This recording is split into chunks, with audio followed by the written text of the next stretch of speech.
I'm ChosenArchitect, and this is FTB Genesis. Boy, oh boy, is today going to be sort of special. Something new we're going to be diving into that I have not experimented with ever, and that is PneumaticCraft's armor, aka the Iron Man suit. Now, to get this armor, it's not too bad. We actually have all of the infrastructure already set up, ready to go for this. But there's a few things that we should probably do first before actually unlocking and crafting that armor. And that is, well, we need to do a tiny little bit of Botania, and we should be able to take our current mana pool that we have, and we should be able to make slime balls, as that is a major requirement for upgrading to these finished PCBs. Now, we're already given enough PCBs to make the suit, but we are going to need more of these in order to craft all of the assemblers for PneumaticCraft, which is going to be an essential part of this mod pack. Now, for us to be able to progress through this Botania little section, all we got to do is take some refined iron, and we now get ourselves some mana steel. And this should unlock the mana steel section, I believe. And then we're going to have to submit. So we need to submit this, and we get ourselves a mana steel pickaxe and an efficiency book, which is really nice. Now, the cool part about mana steel tools is they can repair themselves if you have a mana tablet on you, and it will use up some of that mana to essentially repair itself. And that's a really useful tool, because if it repairs itself, there's no need for mending. Now, there are other tools that I want to get into today that we'll worry about later, but for right now, let's take a look at the alchemy catalyst, because this is what we really need. And it looks really complicated, but it's not. It's just 2 brewing stands, and then we also just need this contained crystal, which is just the inert crystals that we can purchase and just surrounded by gold. So this is such a quick thing to make, and it'll give us an alchemy catalyst. So I now should have everything needed to craft an alchemy catalyst, and we're going to use this essentially, well, one of the major reasons is because I want to use this to make slime balls. Now, there is another recipe that you can make basically inside of this, but it requires milk, and to do that, we'd have to make cow seeds. And cow seeds are doable. We can make those, and probably will be something we make later on. But it would require a lot more farming. And this is really nice because we already have the material needed, and it's just going to be cactus. So we just simply need to toss the cactus in, and that will give us slime balls now for the mana that we have built up. Now, the sole purpose for this, if we remember from last episode, is because the capacitor here requires slime balls. It also requires plastic, but the majority of the things required are going to be slime balls. So yes, that was one of the hardest things to come by, but now it's easy. Now we're almost to the epic Iron Man suit, and there is still one more thing that I need to get done, and that is to farm a bunch of iron. But I don't have the proper tools just yet for this, and I also want to get some more pressure set up. Now, when I mention proper tools, I'm referring to the pneumatic jackhammer. This thing is going to be very nice, and you basically get given all of the things that you're going to need to get started, including the iron drill bit, in which we're going to be soon upgrading to a diamond version. But we need to make the pneumatic jackhammer, and it's honestly not too bad to make. So with all the things we need ready to go, we now have a pneumatic jackhammer. But we need to pressurize this thing, and to do that, well, I think we should now upgrade to at least one advanced pressure generator. And so we need to take one of our generators and we need to upgrade it. Now, I should probably start calling them what they actually are, which is air compressors, not generators. And it's going to require advanced pressure tubes, which we ended up getting from a rewards quest, which is pretty nice because this can go all the way up to 20 bar of pressure, which is going to allow us to charge things much more effectively. And to do that, to be able to get this charge and work it out, I have a interesting way of doing this. One of the first things I want to do is probably remove the light box because that is going to be disappearing very, very soon. And yes, we need to technically knock these all the way down till it's back on the base because we want to keep this system to power the pressurizer here. But we do want the charger to go connected to this setup. So essentially, I'm going to have a advanced air compressor on here. And now we need to worry about this. We need to worry about heat on the advanced version. So something we'll have to keep in mind as we continue on. But for right now, I just want to lead this directly into our charging station.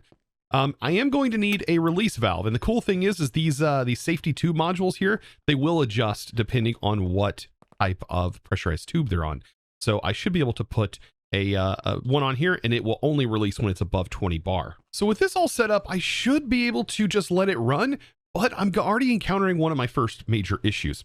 So having a heatsink hooked to it, the heatsink is helping disperse the temperature, but it's not doing enough. This line right here is where it would be most efficient. So it's running at 90% efficiency. It's going to consume more coal than it needs to be, and we have a problem with heat.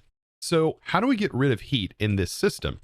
Well, there's actually an interesting way to use another mechanic of PneumaticCraft, and that is heat and coldness. So you have cold and heat, and you need to manage both of them, and a vortex tube is honestly one of the best ways to do this. But there is one caveat. It uses pressure in order to do that.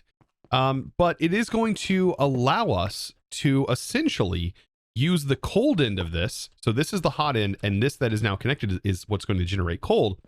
And we need to basically put a heat sink on the back here to alleviate some of the stress of the heat that's coming off the back, and while at the same time allowing this to cool off. And we're going to notice this is going to cool off as soon as we hook up some pressure to it. And the temperatures are going to start changing. And this right here, before we know it, the temperature should dramatically start to cool down. And we'll see that this temperature will continue to drop while this is going to get incredibly hot. So hot, in fact, that you can actually stand on it and it will catch you on fire. So be careful of that. But everything else should work just fine. And once it goes down, then we'll have our efficiency where we need it. Now, to control this with Redstone, that's going to require a little bit more advanced setup. So let's dive into a little bit of that advanced Redstone. So remember that pressure tube gauge module that we set up over here? Well, we can actually use that in a more advanced way now that we have access to the unfinished or the finished PCBs. So I converted those into expansion cards, and the expansion cards are going to allow me to expand on our Redstone capabilities by clicking this on here. So now I can set the exact bar. So I can say emit a signal when it is greater than, let's say, 19.5 bar, which I think is a perfect stopping point. So when it goes above that, it should emit a redstone signal. Now we want to take that redstone signal and we want to turn our machine off. But there's also something else we need to do. We need to get this vortex tube stopped as well. Otherwise, it's just going to go in a continuous loop and it's going to try to repressurize this. This will drop pressure and the whole system will end up repeating, and it'll never do the thing I want it to do. And that is, I want it to conserve coal. So the way that I can get this to do this is I need to put this in low signal mode. And then over here, what I'm going to do is I'm going to have some cog blocks like we've used before. And these cog blocks will connect together. And we can even have this redstone right here powering the cog blocks. So I'm going to initiate on this cog block. When it gets a signal, it's going to light this up. And then we're going to increase that signal to max so we can carry that signal, because these cog blocks do carry signal just like a redstone, like a single block of redstone.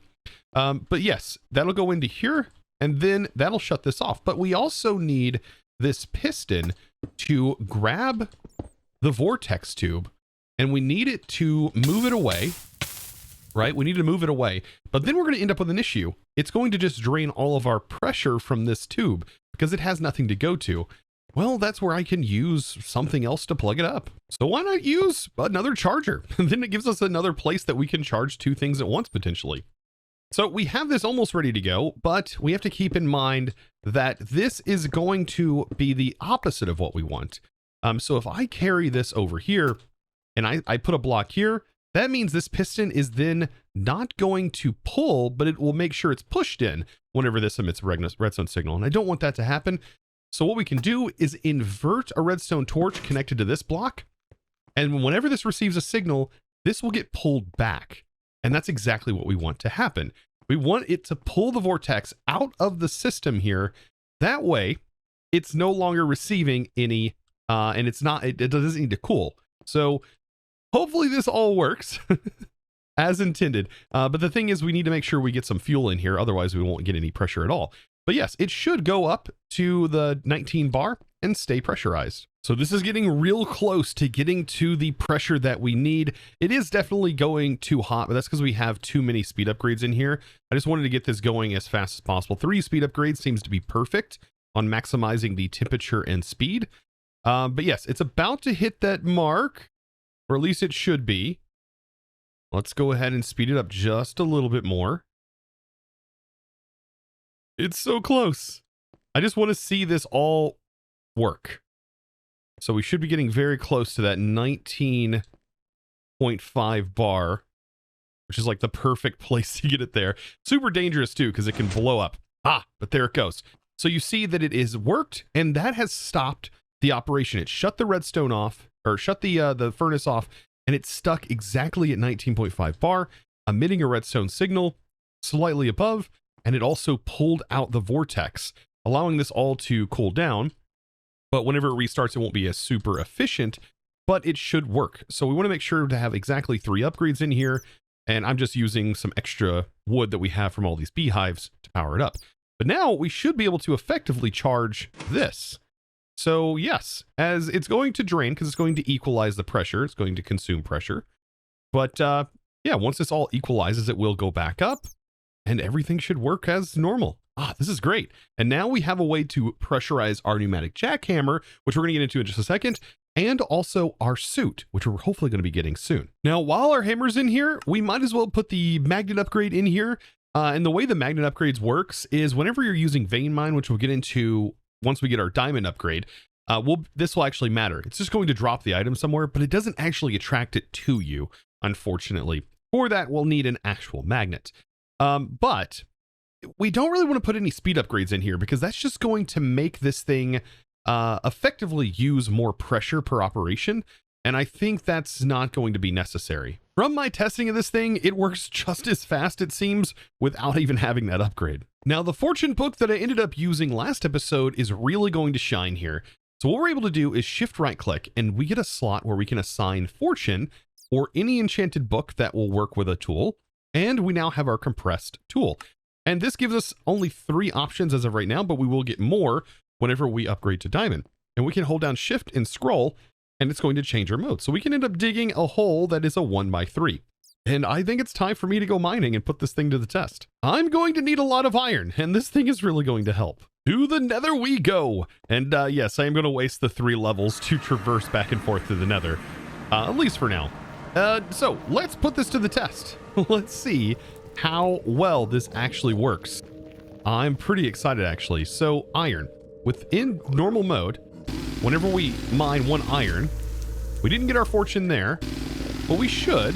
We got 2 on this one, and so on and so forth. Now, the noise is quite distracting, and this is where I want to maybe look at PneumaticCraft and sort of figure out what I want to lower. And I think it's the jackhammer sounds for sure, because this is, yeah, that's going to get quite annoying fast.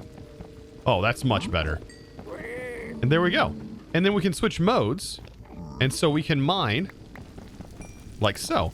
Now, with the speed upgrades, I will say it is instant, but it's almost too fast. I'd rather prefer this.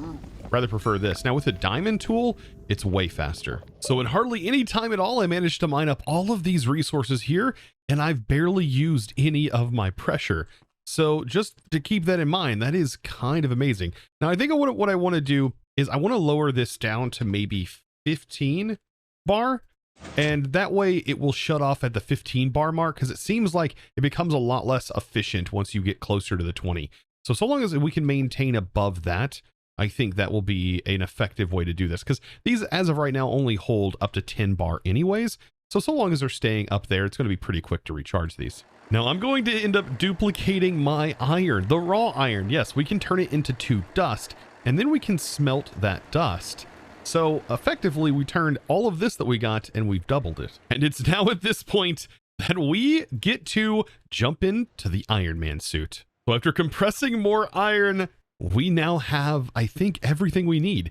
And we're going to be utilizing the finished PCBs that we got as a reward to make this. And I'm kind of excited. Okay, so we've made this piece. And by the way, the compressed iron chest piece themselves, you are going to need leather. So the best way to farm that is the nether with those wolves. So there's the chest piece. This thing is so cool. All right, next one, the leggings, and finally the boots. And, well, we can put it all on, but we don't have any pressure yet. But let's go ahead and put it all on, because it's pretty cool. Now, we have it on, but notice nothing is happening. That's because it all needs pressure. So let's give it a little bit of pressure on all of the pieces. Let's also accept our rewards here. We get an Elytra upgrade, which is insane. And we also get some volume upgrades and a charging upgrade. All of these things are pretty nice. So let's go ahead and get some pressure inside of our pneumatic plates. Now, while that's charging, some things to note, this does protect you against the wasteland radiation. So much like this suit does, it tells you what armor can actually protect you from the radiation. And this one does. And we're going to be able to fly around the wasteland. We're going to be able to do way more than that, as you're going to notice here momentarily. So I now have a full set of gear ready to go, and they're all now at 10 bar. Now, the interesting thing is there's a couple of upgrades that I put on here. We have the block tracker upgrade that I added, and it's not too difficult to make, very, very simple. And then all of the pieces, I also added the item life upgrade. This will allow the gear to repair itself over time using the pressure. So let's go ahead now and equip it. And now we get to actually see everything happening. Now this is where it's so cool. So all of our modules are kicking in, and we should be able to hit U to now open up our components and be able to actually see all of our upgrades.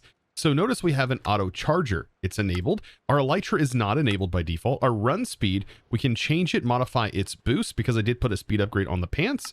We have fall protection and all of these different pieces. So by default, like I said, I do not have an Elytra enabled, but if I go ahead and enable the Elytra, now I have an Elytra. How cool is that? This is going to be so helpful. Now, another module that we have is underneath our helmet. We have the block tracker. If I enable the block tracker, this is going to help us loot buildings. And I should be able to take a look at inventories.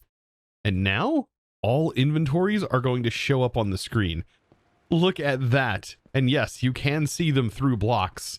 This is going to be quite interesting once we go out and explore. But we're going to have to keep an eye out on all of this stuff. Now, there's also other things that we can modify. Underneath the core components, we can change the color of our gear. And this is where I want to play around a little bit, because I want to try and make this suit look as much like Iron Man's suit as possible. So on the overall main part of the gear, I'm going to go with 175 and 5, and then we'll copy that to the whole section. And then for the middle pieces, we're going to end up going with 251, 202, and 3, and then apply that to all of the sections. Ooh, we're getting close. And then last but not least, we need the eyes. And we want to make these white. Yes, this is about as close to Iron Man as we're going to get. And shoot, for the heck of it, I even made the eyes very close to the center core. And so we have ourselves, let's just make it even, 120, 255, 255 for the eyes. And then make sure to save, and we're good to go. We now have an Iron Man get up.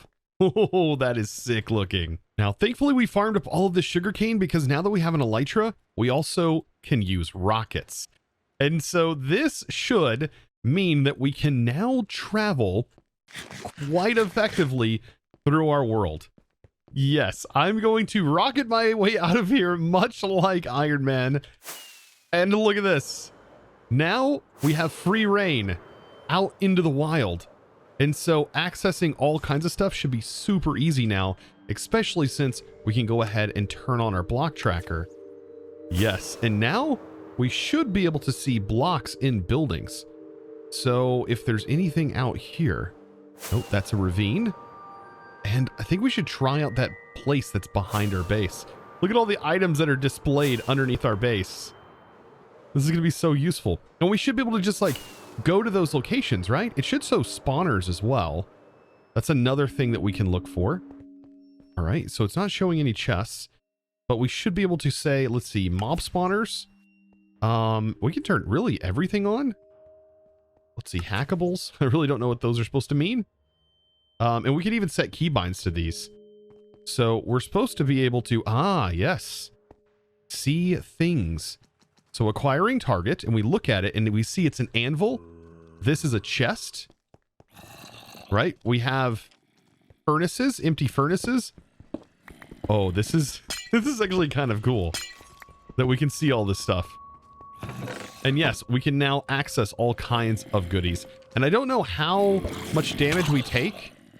We don't take all that much damage, to be fair. This is so cool. You can't say this is not one of the coolest things. I mean, things like this are really nice because finding anvils are just incredibly powerful at this current point. And so this is an anvil.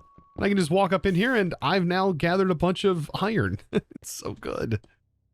And even a chest. It will even tell you if it's empty, which is kind of cool. Yeah, I love this because each one of these anvils are blocks of iron, 3 blocks to be exact. Oh, another quick thing. All of these bricks, by the way, now that we have that catalyst, can be turned into their bricks, base bricks, which could save you some time. So definitely grab some of these because you might want to convert them later. Here's an example, by the way, of a chest that actually has items in it. Look at that. So we end up getting some horse feed, which is kind of odd. But yes, another anvil I will take. Yeah, this is this has got to be one of the most powerful things. It's so good. Oh, we're finding gems and everything. Yeah, because some of these chests, they'll be empty and we won't know anything's in them. But with this, we can completely see if they have items. For example, oh, I guess not. Maybe they will show empty until we come right up onto them. Ooh, but still, at least we can see where the chests are at. Like, we definitely know there's chests right here in this corner. See, is it empty? Yes, this one is actually empty. It's so confusing. Now, with all of that, there is still some more things that I need to do. And we're going to get all of that set up. And that is going to be the laser assembly. Now, this is quite expensive as it does cost all of these PCBs. So that's 3. And then we're going to need, let's see, 3, 4, 5, 6, 7, I believe. So total, we need 7 of them. And, well, we have the slime, as we figured that out earlier. So it shouldn't be too bad, just a lot of prep.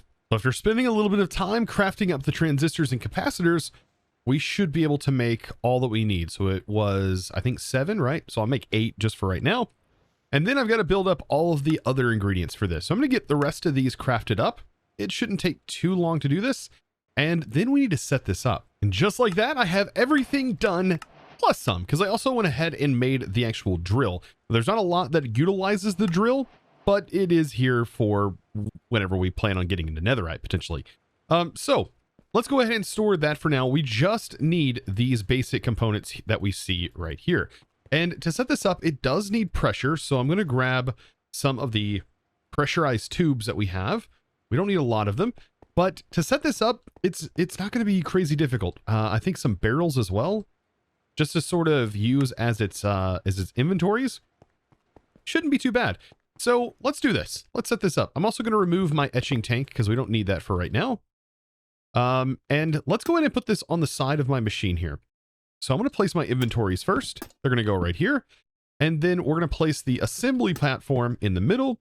And then what I want to do is I want to have my import going here, which is going to pull from this barrel. And then I'll have an export over here, which will put the finished product in this barrel. And in the back will be my laser. Now we do need to attach our controller, and I'll just put that on the side. And then what I can do is just run our pressurized tubes into this. There we go. I know it's a little bit of a mess getting this inventory, but I'm not super worried about that right now. And that's basically it. So we can go ahead now and actually craft the diamond bit. And to make that diamond bit, we're just going to need a diamond that gets put into mana, making a mana diamond. And then this needs to go in the assembler. Now, underneath this, we ended up getting an assembler program for the laser. And then that also needs to be used. I think I ended up putting that. Oh, no, it's in my inventory. So yeah, let's also put this laser hazard right here, just so we know that there's some laser going on. It should give you glasses. That'd be funny if it gave you glasses, because if you're working with lasers, usually you need some sort of glasses. Now, on this, the reason it's not initiating is because we don't have the program in. But as soon as we put the program in, we're going to notice the arm reaching over, and it's going to pull the item out of the barrel, and it should just work. And we are within threshold. So yes, this can run off of your basic pressure network, and it's going to run through here. And we can probably even, let's go ahead and put some speed upgrades in it. We can speed this up, and notice it'll go a bit faster. It's going to laser the crystal. Oh, I love this. And there we go. We have an upgrade for our drill. And this is going to be incredibly powerful because it's going to give us the ability to vein mine. Oh, how cool is that? All of this leading up to a perfect moment. And we even get a netherite ingot.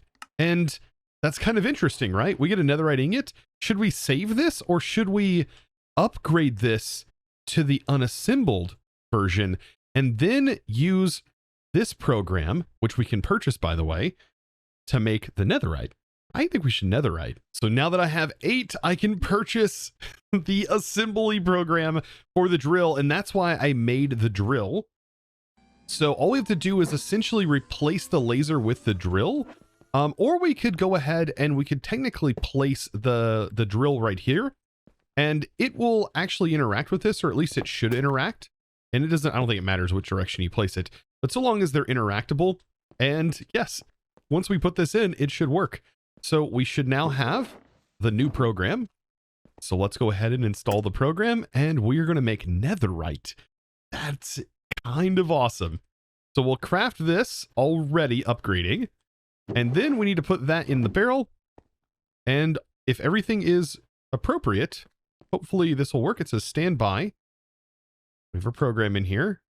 Maybe I need to, hold on. I actually might need to replace this with this. So let's put our drill right here and then make sure that our drill program is in, and there it goes. So now it's going to take that out. So I guess it doesn't work if it's connected there. That's interesting. This is so cool. And that's the drill version. So yeah, this is like one of the only times you're probably going to end up using that drill. Every time else is going to be lasers. But now we have probably one of the most powerful tools for at least a while. This is crazy. Yeah, this is the best bit. Oh boy. Now, trust me when I say this, this is not going to be the only time we use this setup behind me. It's going to be used for quite a few crafts. But man, for now, I kind of want to see what this looks like. So we should now be able to upgrade to this bit, and this gives us access to everything. So we now have a full vein mine. We also have a vein mine ores or logs. We have a cross. Oh, this is great. The vein mine full, I'm assuming we'll just vein mine whatever you just touch. And we got to test it out in the nether. So this is the base efficiency without using an efficiency book. I'm assuming that multiple enchants could potentially work, but yeah, this is working just like that. That's normal mode. And then this is going to be the vein mine mode, and we can actually kind of get a sort of view.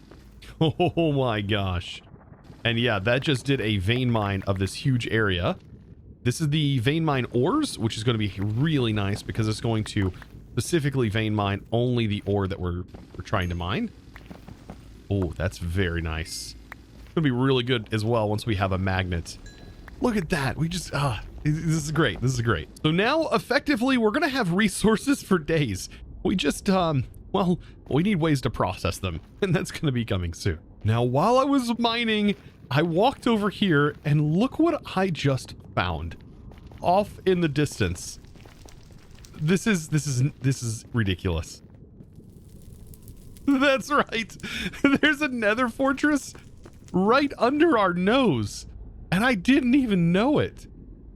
This is going to be epic. So what was your thoughts? Let me know down in the comments below. What do you think about this armor and this tool? I've never used this before. This is like super new to me, and I really enjoy it, actually. I think it's quite nice. Oh, hold on.